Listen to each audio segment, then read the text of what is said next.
I'm going to show you one of the easiest and most delicious cakes to make. It's a carrot and oat cake done with a lovely orange frosting. So it's very, very simple. First of all, I'm using the organic oats. So this is the Flahavan's oats, which we're going to blend in the food processor.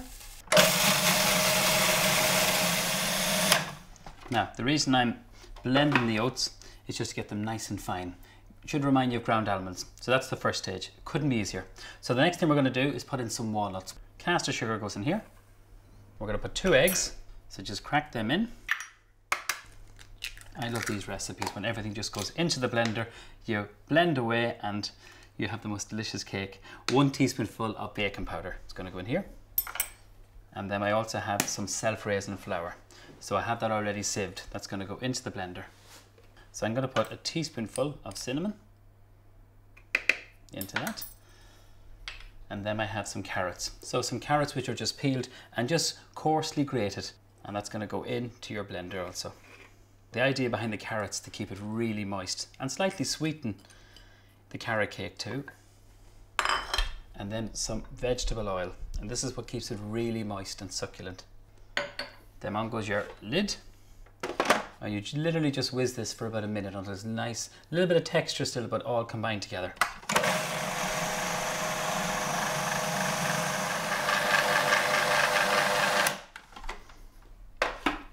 So now it couldn't be easier. What I'm looking for is a lovely dropping soft consistency.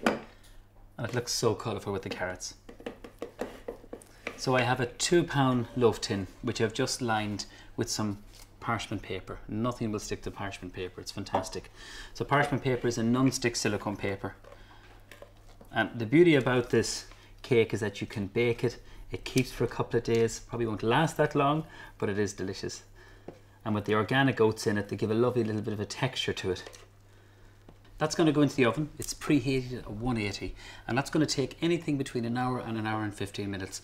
And when you're baking this, if you find that it's browning too much, don't panic. Just cover it loosely with a little bit of tin foil.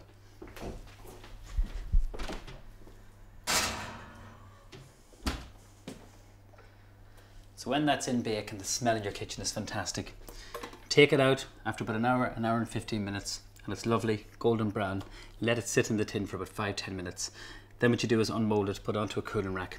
So what I'm going to do next, I'm going to decorate it. And I've just made a very simple icing here. Just with some butter. We also have some Philadelphia cheese and also some orange zest and icing sugar. So these are the Flahavan's jumbo oats, which I've just tossed together with some honey and some sunflower oil and toast them off in the oven for about maybe 10 to 15 minutes.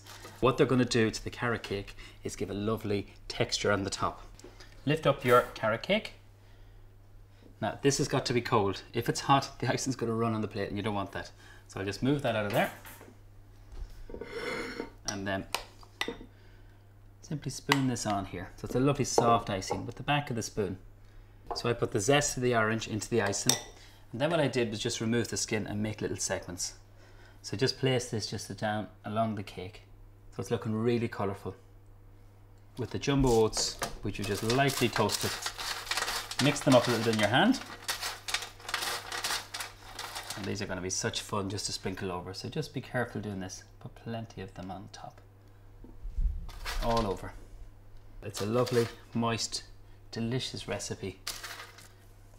And actually these oats are delicious. If you could just get some good quality vanilla ice cream and some strawberries and some of these on top, they're gorgeous. I think that looks really well. You eat with your eyes, but the most important thing is the taste. And it's a great way of using the Flahavan's organic oats. That's my carrot and oat cake.